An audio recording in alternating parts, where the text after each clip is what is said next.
আসসালামু আলাইকুম। BD medicine 0709 এর পক্ষ থেকে আন্তরিক শুভেচ্ছা।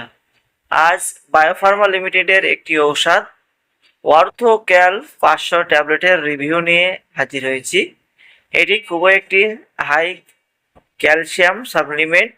আজ আমরা জানবো এই অর্থোক্যাল 500 ট্যাবলেটটি কী কী রোগের কাজ করে, খাওয়ার সঠিক নিয়ম, পার্শ্ব প্রতিক্রিয়া, গর্ভাবস্থায় খাওয়া যাবে কিনা, বাজার দর, এ টু জেড বিষয় নিয়ে আজ আলোচনা করব। অবশ্যই ফুল ভিডিওটি দেখবেন। চলুন শুরু করি। অর্থোক্যালটি সাধারণত ব্যবহৃত হয় হাড় ক্ষয় রোগে, ক্যালসিয়ামের ঘাটতি পূরণে, ভিটামিন ডি এর ঘাটতি পূরণে, হাড় নরম হয়ে যাওয়া প্রতিরোধে, রিকেটস প্রতিরোধে, গর্ভাবস্থায় স্তন্যদানকালে বয়স্কদের হাড় মজবুত রাখতে এটি ব্যবহার করা হয়ে থাকে।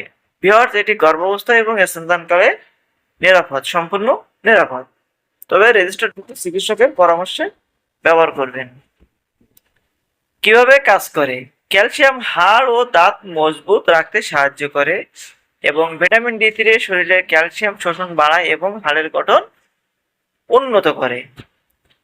বুঝতেই পারছেন আপনার শরীরে ক্যালসিয়ামে কি কাজ করে এবং হাড় ভিটামিন ডি3 কি কাজ করে থাকে। খাওয়ার সঠিক নিয়ম, সাধারণত দিনে 1 থেকে 2 বার অথবা চিকিৎসকের নির্দেশ অনুযায়ী। আপনার ডক্টর যেভাবে আপনাকে সেবন করতে বলবেন বা যে কয়বার সেবন করতে বলবেন আপনি ঠিক সেভাবে সেবন করবেন। আহারের পরে বা খাবারের সঙ্গে খেলে শোষণ ভালো হয়ে থাকে, অর্থাৎ এই ওষুধটি অবশ্যই খাবারের পরে সেবন করবেন।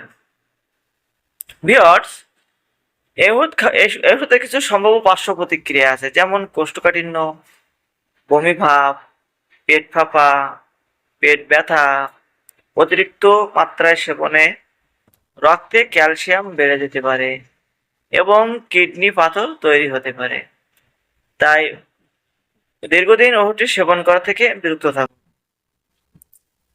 বুঝতেই পারছেন সতর্কবাণীর ভেতরে যেটা আছে, সবচেয়ে কমন যে সতর্কবাণী সেটা হচ্ছে কিডনি পাথর থাকলে এবং রক্তে ক্যালসিয়াম বেশি থাকলে সতর্কতা অবলম্বন করতে হবে। যদি বেশি দিন আপনি ওষুধটি সেবন করেন তবে অবশ্যই পরীক্ষা করে সেবন করবেন। গর্ভাবস্থায় এবং স্তন্যদানকালে ওষুধটি নিরাপদ। 2026 সালে প্রতি পিস ট্যাবলেটের দাম 7 টাকা। দেখতেই পাচ্ছেন বাজারে সেম ডিজাইনের ওষুধটি পেয়ে যাবেন। যদি ভিডিওটি ভালো লাগে থাকে অবশ্যই লাইক করবেন, শেয়ার করবেন। যদি ভিডিও সম্পর্কিত কোনো মন্তব্য থেকে থাকে কমেন্টে লিখবেন।